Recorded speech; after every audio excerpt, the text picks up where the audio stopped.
So there's two movies coming out March 28th. The first is a new Blumhouse horror movie called The Woman in the Yard, which sparks absolutely no interest in me outside of who made it.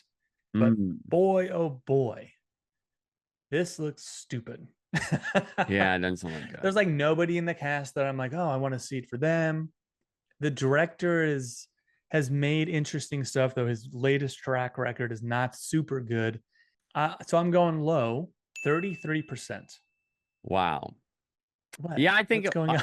I think it'll be low too. I don't think it'll be that low. I don't know. I just don't like. Is there something with this? I don't know. So this guy's last movie was the Taron Egerton movie with at the airport, the Die Hard Carry on. film, Yeah. Carry On. So that's why actually I'm like I think this will do. There's got to be something here that bumps us up. I almost went with 50%, but I dropped it even more. Not too much lower though, to 42% because I think that this will, again, there's something that's telling me don't go too low. I feel like this seems more like a January release than a March release. Like Yeah, drop it in January when it's just kind of dead and just it's a whatever. But maybe there's something else with this movie. I doubt it. Yeah, I doubt it too. And then we have David Ayer's new action movie, A Working Man, starring Jason Statham. This is about a construction worker who, of course, is a former military badass. He goes Played by after Jason Statham. he goes after human traffickers who kidnapped his boss's daughter. this is this is like another mystery movie. My gut says critics would absolutely obliterate this. But then Yeah. you look at the last movie David Ayer made, which Beekeeper. also had Jason Statham, the beekeeper, that has a steady 71% score. Yep. So I'm torn between what I would normally think would happen and then what has happened. It was Beekeeper is fun. It's worth watching, I Hmm. will say. It's one of those I'm like, I'll give it a try. I'll give it a shot. And I'm glad I did. It was a fun, breezy watch, but it's a one and done. I think this one will probably be the same. But honestly, because of what you said, I looked back at Beekeeper.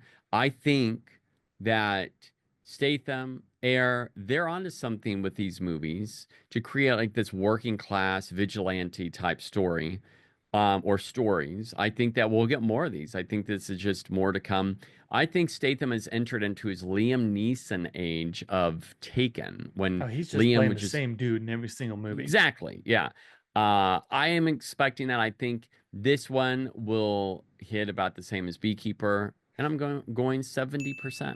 Well, I ended up going higher than I would have guessed. I did 62%. Oh, It just what are you owing about? It just this is I man, I don't know. Maybe I just need to watch Beekeeper. And I think David Ayer's made some good things. And it's yeah. weird. All his movies say from the director of Suicide Squad, which is Man, one of his, I mean, he's made some turds. like the tax But why? collector. That one's awful. But why would you mention he's done so many better movies? Why are they saying Suicide Squad other than that did make a lot of money? Real question though, what's better? Su Suicide Squad or the tax The collector? Suicide Squad for sure. Yeah, Tax Collector is god awful. We've got Bright. That got 26%, which Suicide Squad also got 26%.